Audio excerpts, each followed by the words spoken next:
Assalamualaikum warahmatullahi wabarakatuh. Saya Bagus Adi Prayoga, saya dari kelas 10 Di sini saya akan menjelaskan pendapat saya tentang daur karbon dan daur air. Daur karbon ini diawali oleh pemanfaat CO2 oleh tumbuhan dan dijadikan senyawa organik yaitu glukosa melalui fotosintesis. Namun glukosa disusun menjadi amilum dan diubah menjadi senyawa gula yang lain seperti lemak, protein, dan vitamin. Pada proses penerapan tumbuhan dan hewan dihasilkan CO2. Karbon dioksida yang terbentuk dilepaskan ke atmosfer. Pada ekosistem normal terjadi keseimbangan antara daur karbon.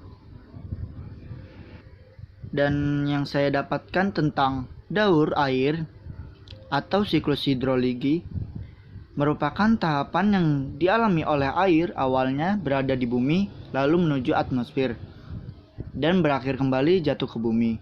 Siklus air bisa berupa siklus pendek, siklus sedang, dan siklus panjang. Perbedaan dari antara tiga tersebut terletak dari banyak sedikitnya tahapan yang dilalui oleh air. Yang didapatkan oleh siklus pendek yaitu penguapan air laut melalui air laut lalu mengalami kondensasi dan membentuk awan.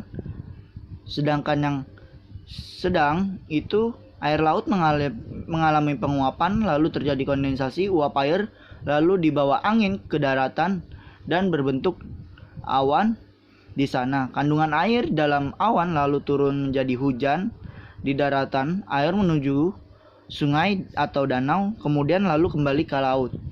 Sedangkan yang panjang itu penguapan air laut yang mengalami kondensasi membentuk awan daratan sampai pegunungan akibat terbawa angin, lalu turun sebagai salju, dan salju yang turun lalu membentuk gletser mengalir ke sungai atau ke danau atau masuk tanah, lantas air kembali ke laut.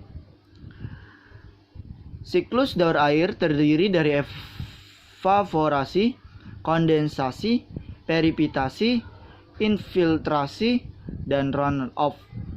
Yang pertama, evaporasi adalah penggunaan penguapan air dari permukaan bumi atau air dari darat dan laut menuju atmosfer setelah terpapar sinar matahari.